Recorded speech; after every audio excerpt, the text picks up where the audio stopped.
प्यारे बच्चों सत श्री अकाल। मैं किरणदीप कौर। अज आपां जमात 9वीं पंजाबी विरसा पाठ पुस्तक विचों लोक कहानियों विचों नीति कथा राजे दा कसूर करन जा रहे हैं। बच्चों आपां देखांगे कि राजे दा की कसूर है। कसूर मीनिंग उसदी की गलती है। राजा की गलतियां करता है ते फिर उहदे गलतियां दा उहनूं पछतावा हुंदा है कि नहीं। आओ आपां पढ़दे हां इह कहानी राजे दा कसूर। राजे दा कसूर बड़ी पुरानी गल है कि एक राजा नेकी दे काम छड्ड बदी दे काम करन लग्या। ऐश प्रस्त जीवन विच इन्ना व्यस्त रहन लग्या कि प्रजा दा ध्यान ही भुल गया। व्यस्त रहना, रुझे रहना, व्यस्त रहना, रुझे रहना, व्यस्त रहन लग्या ते प्रजा दा ध्यान ही भुल गया। राजे दे कार विहार नूं देख के अमीर जादे ते वजीर किस्म दे लोग भी मनमानियां करन लग पए। सारा ताना बाना हिल गया। अमीर गरीब दा पाड़ा वधन लग्या। गरीब डरदे मारे घरां विच ही रहन लगे। चोरां ने खुल के चोरियां करनियां शुरू कर दित्तियां। प्यारे बच्चों पता लग गया जिहड़ा राजा सी उसने की करना शुरू कर दिता। जिहड़े नेकी दे काम सी ਉਹ ਤਾਂ ਛੱਡ ਦਿੱਤੇ, ਬਦੀ ਦੇ ਕੰਮ ਸ਼ੁਰੂ ਕਰ ਦਿੱਤੇ। ਕਿਵੇਂ ਐਸ਼ਪ੍ਰਸਤ ਰਹਿਣ ਲੱਗ ਪਿਆ। ਜਦੋਂ ਰਾਜਾ ਹੀ ਇਸ ਤਰ੍ਹਾਂ ਕਰਨ ਲੱਗ ਗਿਆ ਫਿਰ ਉਸ ਦੇ ਵਜ਼ੀਰ ਤੇ ਅਮੀਰਜ਼ਾਦੇ ਵੀ ਇਸੇ ਤਰ੍ਹਾਂ ਹੀ ਆਪਣੀਆਂ ਮਨਮਾਨੀਆਂ ਕਰਨ ਲੱਗ ਗਏ। ਮਨਮਾਨੀਆਂ ਕਰਨੀਆਂ, ਆਪਣੀਆਂ ਮਰਜ਼ੀਆਂ ਕਰਨੀਆਂ, ਆਪਣੀਆਂ ਮਰਜ਼ੀਆਂ ਨਾਲ ਪ੍ਰਜਾ ਨੂੰ ਪਰੇਸ਼ਾਨ ਕਰਨ ਲੱਗ ਪਏ। ਫਿਰ ਇਸ ਦੇ ਨਾਲ ਕੀ ਹੋਇਆ, ਜਦੋਂ ਰਾਜੇ ਦਾ राजा ऐशप्रस्त हो गया तो फिर अमीर ते गरीब दा पाड़ा वधन लग्या, क्योंकि राजा ऐशप्रस्त कारण सारा ध्यान अपने उत्ते ही दे रखदा सी। प्रजा वल कोई ध्यान नहीं दिंदा सीगा। फिर गरीब बेचारे डरदे घरां विचों बाहर ना निकल पाए तां चोर खुल के की करन लग गए, चोरियां करन लग गए। उसदा सारा राज ताना बाना सारा राज विगड़दा चला गया। एक रात राजे नूं सुपना आया कि कोई देवता उसनूं नसीहत दे रहा है कि तेरे राज विच सारी प्रजा विच हाहाकार मची हुई है ते तू बेफिक्र सुत्ता पिया है। हुण एक रात की हुंदा, राजे नूं सुपने विच कौन मिलदा है? देवता मिलदा है। वो उसनूं नसीहत देना, उसनूं सलाह दे रहा है कि तेरे राज विच सारी प्रजा डरी हुई है, हाहाकार मची हुई है ते तू बेफिक्र सुत्ता पिया है। राजे वाले कर्तव्य नहीं निभा रहा, इसलिए तैनूं नरक विच भेजिया जावेगा। राजा सुपने तो डर गया।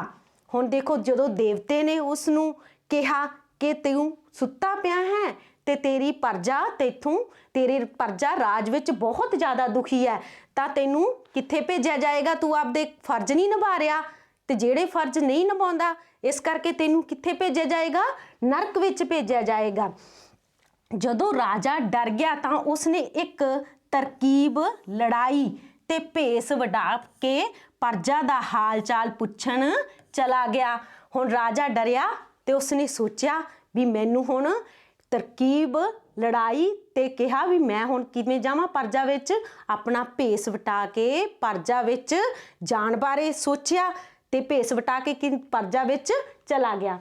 शहर तो बाहर जदों निकलिया तां एक किसान बलदां नाल खेत जोत रहा सी, मीनिंग जोत रहा सी, वाह रहा सी खेत अपना।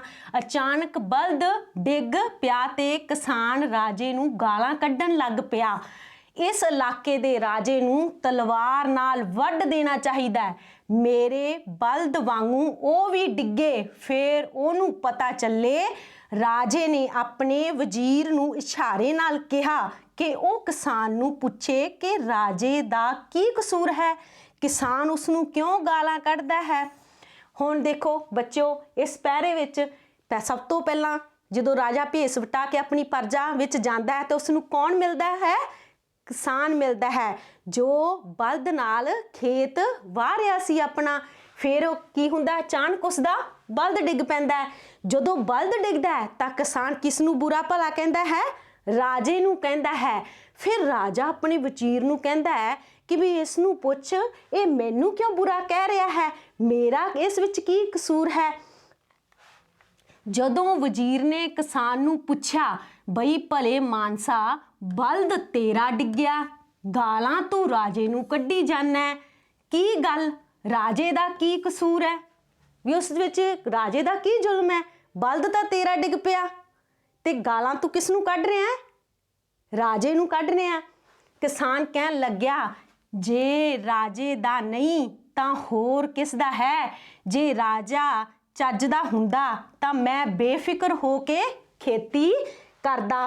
ਹੁਣ ਮੈਨੂੰ ਘਰ-ਬਾਰ ਦਾ ਵੀ ਡਰ ਵੀ ਲੱਗਾ ਰਹਿੰਦਾ ਹੈ ਕਿ ਮਗਰੋਂ ਕਿਤੇ ਚੋਰੀ ਨਾ ਹੋ ਜਾਏ। ਹੁਣ ਦੇਖੋ, ਕਿਸਾਨ ਨੇ ਰਾਜੇ ਦਾ ਕਸੂਰ ਕੱਢਿਆ। ਕਹਿੰਦਾ ਵੀ ਜੇ ਰਾਜਾ ਹੀ ਆਪਣੀ ਪਰਜਾ ਦਾ ਧਿਆਨ ਰੱਖਦਾ ਤਾਂ ਫਿਰ ਮੈਂ ਖੇਤੀ ਆਪਣੀ ਬੇਫਿਕਰ ਹੋ ਕੇ ਕਰ ਲੈਂਦਾ।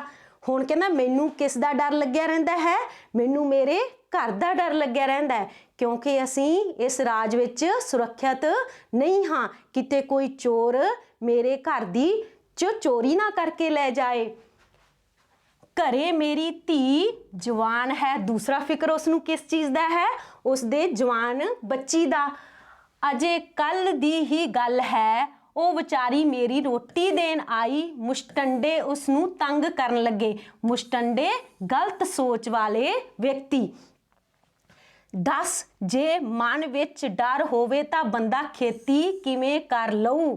ਹਾਂਜੀ, ਕਹਿੰਦਾ ਵੀ ਜੇ ਮੇਰੇ ਮਨ ਵਿੱਚ ਡਰ ਹੈ, ਮੈਨੂੰ ਕਿਤੇ ਸੁਰੱਖਿਅਤ ਮਹਿਸੂਸ ਨਹੀਂ ਹੋ ਰਹੀ, ਤਾਂ ਫਿਰ ਮੈਂ ਖੇਤੀ ਕਿਵੇਂ ਕਰਾਂਗਾ? ਤੇ ਰਾਜੇ ਨੂੰ ਕਿਸ ਤਰ੍ਹਾਂ ਦਾ ਹੋਣਾ ਚਾਹੀਦਾ ਹੈ?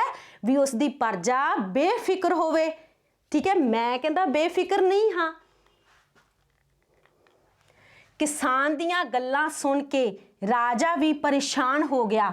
ਹੁਣ ਕਿਸਾਨ ਨੇ ਜਿਹੜੀਆਂ ਗੱਲਾਂ ਕਹੀਆਂ, ਰਾਜੇ ਨੂੰ ਵੀ ਪਰੇਸ਼ਾਨੀ ਹੋਈ। ਥੋੜੀ ਦੂਰ ਹੀ ਚੱਲੇ ਸੀ ਕਿ ਰਸਤੇ ਵਿੱਚ ਇੱਕ ਬੁੱਢੀ ਮਾਈ ਦਰਖਤ ਤੋਂ ਫਲ ਤੋੜ ਰਹੀ ਸੀ ਤੇ ਅਚਾਨਕ ਦਰਖਤ ਤੋਂ ਡਿੱਗ ਪਈ। ਹੁਣ ਦੇਖੋ, ਦੂਸਰੀ ਵਾਰ ਰਾਜੇ ਵਜ਼ੀਰ ਤੇ ਰਾਜੇ ਨੂੰ ਕੌਣ ਮਿਲਦਾ ਹੈ? ਬੁੱਢੀ ਮਾਈ। ਹੁਣ ਬੁੱਢੀ ਮਾਈ ਕੀ ਕਰ ਰਹੀ ਹੈ? ਦਰਖਤ ਤੋਂ ਫਲ ਤੋੜ ਰਹੀ ਹੈ। ਡਿੱਗਦਿਆਂ ਹੀ ਰਾਜੇ ਨੂੰ ਗਾਲਾਂ ਕੱਢਣ ਲੱਗੀ।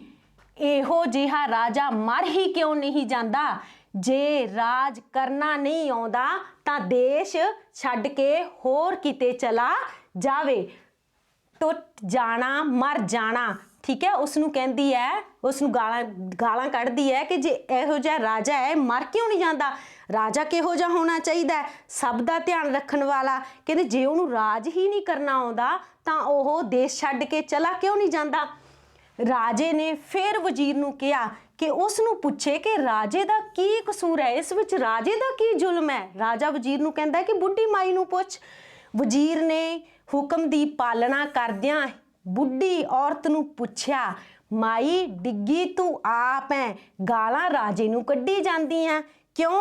ਉਹਦਾ ਕੀ ਕਸੂਰ ਵਿਚਾਰੇ ਦਾ? ਹੁਣ ਵਜ਼ੀਰ ਜਿਸ ਤਰ੍ਹਾਂ ਰਾਜਾ ਉਸ ਨੂੰ ਕਹਿੰਦਾ, ਉਸੇ ਤਰ੍ਹਾਂ ਬੁੱਢੀ ਮਾਈ ਤੋਂ ਪੁੱਛਦਾ ਵੀ ਤੂੰ ਡਿੱਗੀ ਤਾਂ ਆਪ ਹੈ ਤੇ ਗਾਲਾਂ ਕਿਸ ਨੂੰ ਕੱਢ ਰਹੀ ਹੈ? ਰਾਜੇ ਨੂੰ। ਰਾਜੇ ਦਾ ਕੀ ਕਸੂਰ ਹੈ? ਹੁਣ ਦੇਖਦੇ ਹਾਂ ਕਿ ਬੁੱਢੀ ਮਾਈ ਕਿਸ ਤਰ੍ਹਾਂ ਰਾਜੇ ਦਾ ਕਸੂਰ ਕੱਢਦੀ ਹੈ। ਬੁੱਢੀ ਵਜ਼ੀਰ ਦੀ ਗੱਲ ਸੁਣ ਕੇ ਗੁੱਸੇ 'ਚ ਆ ਗਈ ਤੇ ਬੋਲੀ, ਜੇ ਇਹੋ ਜਿਹੇ ਰਾਜ ਵਿੱਚ ਬੁੱਢੇ ਕੰਮ ਕਰਨਗੇ ਤਾਂ ਇਹੋ ਹੀ ਹਾਲ ਹੋਊ। ਪੁਰਾਣੇ ਰਾਜੇ ਘੱਟੋ ਘੱਟ ਬਜ਼ੁਰਗਾਂ ਦਾ ਖਿਆਲ ਤਾਂ ਰੱਖਦੇ ਸੀ। ਇਹ ਵੇਖ ਲੋ ਬੇਅਕਲ, ਜਿਸ ਨੂੰ ਫਿਕਰ ਹੀ ਨਹੀਂ। ਪੁੱਤ, ਮੈਂ ਢਿੱਡ ਵੀ ਭਰਨਾ ਹੈ, ਕੁਝ ਤਾਂ ਕਰਨਾ ਪਊ ਖਾਣ ਲਈ। ਜੇ ਰਾਜਾ ਸਿਆਣਾ ਹੁੰਦਾ, ਮੈਨੂੰ ਘਰੇ ਬੈਠੀ ਨੂੰ ਹੀ ਕੁਝ ਖਾਣ ਨੂੰ ਮਿਲ ਜਾਂਦਾ। ਹੁਣ ਦੱਸ ਭਲਾ, ਹੁਣ ਕਿਸ ਤਰ੍ਹਾਂ ਬੁੱਢੀ ਮਾਈ ਰਾਜੇ ਦਾ ਕਸੂਰ ਕੱਢਦੀ ਹੈ? ਬਜ਼ੁਰਗਾਂ ਨੂੰ ਕਹਿੰਦੇ ਇਸ ਰਾਜ ਵਿੱਚ ਜੇ ਇਸੇ ਤਰ੍ਹਾਂ ਕੰਮ ਕਰਨਾ ਪਊ ਆਪਣੇ ਢਿੱਡ ਭਰਨ ਲਈ ਤਾਂ ਫਿਰ ਇਸ ਵਿੱਚ ਰਾਜੇ ਦਾ ਹੀ ਕਸੂਰ ਹੋਏਗਾ ਨਾ। ਬਜ਼ੁਰਗਾਂ ਨੂੰ ਰਾਜ ਵਿੱਚ ਕਿਸ ਤਰ੍ਹਾਂ ਉਹਨਾਂ ਨੂੰ ਘਰੇ ਕਹਿੰਦੀ ਖਾਣਾ ਮਿਲਣਾ ਚਾਹੀਦਾ ਹੈ। ਪਹਿਲਾਂ ਵਾਲੇ ਰਾਜੇ ਕਹਿੰਦੀ ਘੱਟੋ ਘੱਟ ਬਜ਼ੁਰਗਾਂ ਦਾ ਤਾਂ ਖਿਆਲ ਰੱਖਦੇ ਸੀ, ਉਹਨਾਂ ਦੇ ਖਾਣ ਪੀਣ ਦਾ, ਉਹਨਾਂ ਦੀਆਂ ਸੁੱਖ ਸੁਵਿਧਾ ਦਾ। ਕਹਿੰਦੇ ਹੋਣ ਵਾਲਾ ਰਾਜਾ ਤਾਂ ਬਿਲਕੁਲ ਭੁੱਲ ਗਿਆ, ਸਾਨੂੰ ਆਪਣਾ ਢਿੱਡ ਭਰਨ ਲਈ ਕੰਮ ਕਰਨਾ ਪੈ ਰਿਹਾ ਹੈ। ਬੁੱਢੀ ਮਾਈ ਨੇ ਵੀ ਰਾਜੇ ਦਾ ਕਸੂਰ ਕੱਢਿਆ। ਬੁੱਢੀ ਦੀ ਗੱਲ ਸੁਣ ਕੇ ਦੋਵੇਂ ਸ਼ਰਮਸ਼ਾਰ ਹੋਏ। ਅਜੇ ਥੋੜੀ ਦੂਰ ਹੀ ਚੱਲੇ ਸੀ ਕਿ ਇੱਕ ਬੁੱਢੇ ਦੇ ਪੈਰ ਵਿੱਚ ਕੰਡਾ ਚੁੱਭਿਆ ਮਿਲਿਆ। ਉਹ ਵੀ ਰਾਜੇ ਨੂੰ ਗਾਲਾਂ ਕੱਢ ਰਿਹਾ ਸੀ। ਹੁਣ ਤੀਸਰੀ ਜਗ੍ਹਾ ਉਹਨਾਂ ਨੂੰ ਕੌਣ ਮਿਲਿਆ? ਇੱਕ ਬੁੱਢਾ ਮਿਲਿਆ। ਰੱਬਾ, ਜਿਵੇਂ ਮੇਰੇ ਪੈਰ 'ਚ ਕੰਡਾ ਵੱਜਿਆ, ਰਾਜੇ ਦੇ ਵੀ ਵੱਜੇ, ਉਹਦੇ ਕਾਲਜੇ ਵਿੱਚ ਵੀ ਕਿਸੇ ਦਾ ਸਲ ਚੁੱਭੇ। ਹਾਂਜੀ, ਹੁਣ ਬੁੱਢੀ ਤੋਂ ਬਾਅਦ ਕੌਣ ਮਿਲਦਾ ਹੈ? ਇੱਕ ਬੁੱਢਾ ਮਿਲਦਾ ਹੈ। ਉਸਦੇ ਪੈਰ 'ਚ ਕੀ ਵੱਜਦਾ ਹੈ? ਕੰਡਾ ਵੱਜਦਾ ਹੈ। ਹੁਣ ਉਹ ਵੀ ਰਾਜੇ ਨੂੰ ਬੁਰਾ ਭਲਾ ਕਹਿਣਾ ਸ਼ੁਰੂ ਕਰ ਦਿੰਦਾ ਹੈ। ਕਹਿੰਦਾ ਵੀ ਜਿਸ ਤਰ੍ਹਾਂ ਮੇਰੇ ਪੈਰ ਵਿੱਚ ਕੰਡਾ ਵੱਜਿਆ ਹੈ, ਰਾਜੇ ਦੇ ਵੀ ਪੈਰ ਵਿੱਚ ਕੰਡਾ ਵੱਜੇ, ਸਲ ਚੁੱਭੇ, ਕਾਲਜੇ ਵਿੱਚ ਸਲ ਚੁੱਭਣਾ, ਉਹਨੂੰ ਵੀ ਤਕਲੀਫ ਹੋਵੇ, ਦੁੱਖ ਮਿਲੇ। ਠੀਕ ਹੈ। ਰਾਜੇ ਨੇ ਫਿਰ ਵਜ਼ੀਰ ਨੂੰ ਕਿਹਾ ਕਿ ਉਹ ਪੁੱਛੇ ਕਿ ਬੁੱਢਾ ਦੁਖੀ ਕਿਉਂ ਹੈ ਤੇ ਰਾਜੇ ਨੂੰ ਕਿਉਂ ਕੋਸਦਾ ਹੈ। ਕੋਸਦਾ ਮੈਨੀ ਬੁਰਾ ਕਿਉਂ ਕਹਿ ਰਿਹਾ ਹੈ। ਵਜ਼ੀਰ ਨੇ ਫਿਰ ਹੁਕਮ ਮੰਨਦਿਆਂ ਬੁੱਢੇ ਨੂੰ ਪੁੱਛਿਆ, ਬਾਬਾ, ਕੰਡਾ ਤੇਰੇ ਪੈਰ, ਨੰਗੇ ਪੈਰ ਵਿੱਚ ਵੱਜਿਆ, ਗਾਲਾਂ ਤੂੰ ਰਾਜੇ ਨੂੰ ਕੱਢੀ ਜਾਂਦਾ ਹੈ, ਕਿਉਂ? ਬੁੱਢਾ ਸੁਣਦਿਆਂ ਹੀ ਭੜਕ ਪਿਆ। ਠੀਕ ਹੈ, ਭੜਕ ਪੈਣਾ, ਗੁੱਸੇ ਹੋ ਜਾਣਾ। ਕਲਹਿਣੇ ਦੁਸ਼ਟ, ਤੈਨੂੰ ਦਿਖਦਾ ਨਹੀਂ? ਜਿਵੇਂ ਆਇਆ ਮੁੜ ਜਾ ਵਾਪਿਸ। ਇਹ ਰਾਜੇ ਦੇ ਮੰਦੇ ਕਰਮ ਨੇ, ਨਾ ਉਹਨੂੰ ਰਾਜ ਦਾ ਖਿਆਲ, ਨਾ ਪਰਜਾ ਦਾ ਧਿਆਨ, ਲੋਕਾਂ ਨੂੰ ਕੋਈ ਸੁੱਖ ਨਹੀਂ। ਜੇ ਆਹ ਸੜਕ ਸਾਫ਼ ਹੁੰਦੀ, ਮੇਰੇ ਕੰਡਾ ਕਿਉਂ ਵੱਜਦਾ? ਹੁਣ ਦੇਖੋ, ਇੱਥੇ ਵੀ ਰਾਜੇ ਦਾ ਕਸੂਰ ਨਿਕਲਿਆ ਕਿਉਂਕਿ ਬਜ਼ੁਰਗ ਦੇ ਕੰਡਾ ਵੱਜਿਆ। ਹੁਣ ਵਜ਼ੀਰ ਉਹਨੂੰ ਕਹਿੰਦਾ ਵੀ ਨੰਗੇ ਪੈਰ ਤੁਸੀਂ ਸੀਗੇ ਤੇ ਕੰਡਾ ਤੁਹਾਡੇ ਵੱਜਿਆ, ਤੇ ਰਾਜੇ ਦਾ ਕਿਉਂ ਕਸੂਰ ਹੈ? ਹੁਣ ਉਹ ਕੀ ਕਹਿੰਦਾ ਹੈ? ਰਾਜ ਵਿੱਚ ਸਾਫ਼ ਸਫਾਈ ਨਹੀਂ ਹੈ, ਇਸ ਵਿੱਚ ਰਾਜੇ ਦਾ ਕਸੂਰ ਹੈ। ਸੜਕਾਂ ਸਾਫ਼ ਨਹੀਂ ਹਨ, ਇਹਦੇ ਵਿੱਚ ਵੀ ਰਾਜੇ ਦਾ ਕਸੂਰ ਹੈ। ਹੁਣ ਦੇਖੋ, ਰਾਜੇ ਦੇ ਕਿੰਨੇ ਫਰਜ਼ ਆ ਗਏ। ਕਿਹੜੇ ਕਿਹੜੇ ਰਾਜੇ ਨੂੰ ਫਰਜ਼ ਨਿਭਾਉਣੇ ਪੈਂਦੇ ਹੈ। ਆਪਾਂ ਪਹਿਲਾਂ ਕਿਸਾਨ ਦੀ ਕਹਾਣੀ 'ਚ ਪੜ੍ਹ ਕੇ, ਫਿਰ ਆਪਾਂ ਬੁੱਢੀ ਔਰਤ ਦੀ, ਹੁਣ ਆਪਾਂ ਬੁੱਢੇ ਦੀ ਗੱਲ ਸੁਣੀ। ਦੇਖੋ, ਰਾਜੇ ਦੇ ਫਰਜ਼ਾਂ ਬਾਰੇ ਦੱਸ ਰਿਹਾ ਵੀ ਸਾਫ਼ ਸਫਾਈ ਵੀ ਹੋਣੀ ਚਾਹੀਦੀ ਹੈ, ਬਜ਼ੁਰਗਾਂ ਨੂੰ ਘਰੇ ਬੈਠਿਆਂ ਨੂੰ ਖਾਣ ਪੀਣ ਵੀ ਮਿਲਣਾ ਚਾਹੀਦਾ ਹੈ, ਤੇ ਰਾਜ ਵਿੱਚ ਕਿਸਾਨ ਦੇ ਕਹਿਣ ਅਨੁਸਾਰ ਸੁਰੱਖਿਆ ਵੀ ਹੋਣੀ ਚਾਹੀਦੀ ਹੈ। ਆਓ ਅੱਗੇ ਕੀ ਕੀ ਫਰਜ਼ ਦੱਸਦੇ ਆ ਰਾਜੇ ਦੇ। ਆ ਕੰਡਾ ਤਾਂ ਵੱਜਿਆ, ਲੋਕ ਡਰ ਦੇ ਮਾਰੇ ਆਪਣੇ ਘਰਾਂ ਨੂੰ ਹੀ ਹੁਣ ਕੰਡਿਆਂ ਦੀ ਵਾੜ ਨਾਲ ਢੱਕ ਕੇ ਰੱਖਦੇ ਹਨ, ਬਈ ਲੁੱਟ ਖੋਹ ਤੋਂ ਬਚਿਆ ਜਾਵੇ। ਹੁਣ ਦੂਜਾ ਫਰਜ਼ ਉਹਦਾ ਕੀ ਆ ਗਿਆ ਵੀ ਲੁੱਟ ਖੋਹ ਹੋ ਰਹੀ ਹੈ, ਰਾਜ ਵਿੱਚ ਕੋਈ ਵੀ ਸੁਰੱਖਿਅਤ ਨਹੀਂ ਹੈ ਕਿਉਂਕਿ ਚੋਰਾਂ ਦਾ ਬੋਲਬਾਲਾ ਹੋ ਰਿਹਾ ਹੈ ਤੇ ਉਹਨਾਂ ਨੂੰ ਆਪਣੇ ਘਰਾਂ ਨੂੰ ਕੰਡਿਆਂ ਦੀਆਂ ਵਾੜਾਂ ਲਾਉਣੀਆਂ ਪੈ ਰਹੀਆਂ ਹਨ। ਜਿਵੇਂ ਆਪਾਂ ਦੀਵਾਰ ਬਣਾਉਣੇ ਹਨ ਆਪਣੇ ਘਰ ਦੇ ਦੁਆਲੇ, ਉਸ ਟਾਈਮ ਕੰਡਿਆਂ ਦੀਆਂ ਵਾੜਾਂ, ਜਿਵੇਂ ਕਿੱਕਰਾਂ ਦੇ ਕੰਡੇ ਹੁੰਦੇ ਸੀ, ਉਹਨਾਂ ਦੇ ਟਾਹਣੇ ਕੱਟ ਕੇ ਲੋਕ ਆਪਣੇ ਘਰਾਂ ਨੂੰ ਚਾਰ ਦੀਵਾਰੀ ਬਣਾ ਲੈਂਦੇ ਸੀ। ਕਹਿੰਦੇ ਲੋਕਾਂ ਨੂੰ ਡਰਦਿਆਂ ਨੂੰ ਕੀ ਕਰਨਾ ਪੈ ਰਿਹਾ ਹੈ, ਉਹਨਾਂ ਨੂੰ ਕੰਡਿਆਂ ਦੀਆਂ ਵਾੜਾਂ ਆਪਣੇ ਘਰਾਂ ਦੇ ਚਾਰ ਚੁਫੇਰੇ ਲਾਉਣੀਆਂ ਪੈ ਰਹੀਆਂ ਹਨ ਤਾਂ ਜੋ ਚੋਰ ਉਹਨਾਂ ਨਾਲ ਲੁੱਟ ਖੋਹ ਨਾ ਕਰ ਸਕਣ। ਜੇ ਘਰਾਂ ਨੂੰ ਹੀ ਵਾੜ ਕਰਨੀ ਪਊ ਤਾਂ ਇਹੋ ਜਿਹੇ ਰਾਜ ਵਿੱਚ ਕੀ ਫਾਇਦਾ। ਹੁਣ ਕਹਿੰਦੇ ਵੀ ਜੇ ਅਸੀਂ ਸੁਰੱਖਿਅਤ ਨਹੀਂ, ਅਸੀਂ ਆਪਣੇ ਘਰਾਂ ਨੂੰ ਹੀ ਵਾੜ ਕਰਦੇ ਰਹਾਂਗੇ ਸੁਰੱਖਿਆ ਲਈ, ਤਾਂ ਇਹੋ ਜਿਹੇ ਰਾਜ ਵਿੱਚ ਰਹਿਣ ਦਾ ਕੀ ਫਾਇਦਾ। ਬੁੱਢੇ ਦਾ ਉੱਤਰ ਸੁਣ ਕੇ ਰਾਜੇ ਤੇ ਵਜ਼ੀਰ ਨੇ ਸਿਰ ਝੁਕਾ ਲਿਆ। ਸਿਰ ਝੁਕਾ ਲੈਣਾ, ਸ਼ਰਮਿੰਦਗੀ ਵਿੱਚ ਨੀਵੀਂ ਪਾ ਲੈਣਾ। ਜਾਂਦਿਆਂ ਜਾਂਦਿਆਂ ਰਸਤੇ ਵਿੱਚ ਇੱਕ ਤਲਾਬ ਆਇਆ। ਉਸ ਤਲਾਬ ਵਿੱਚ ਸਿਰਫ ਡੱਡੂ ਜੋਗੀ ਹੀ ਥਾਂ ਸੀ। ਡੱਡੂ ਜੋਗੀ ਥਾਂ, ਤਲਾਬ ਤਾਂ ਬਹੁਤ ਵੱਡਾ ਹੁੰਦਾ। ਹੁਣ ਤੁਸੀਂ ਸੋਚੋਗੇ ਡੱਡੂ ਜੋਗੀ ਥਾਂ ਕਿਵੇਂ ਸੀਗੀ।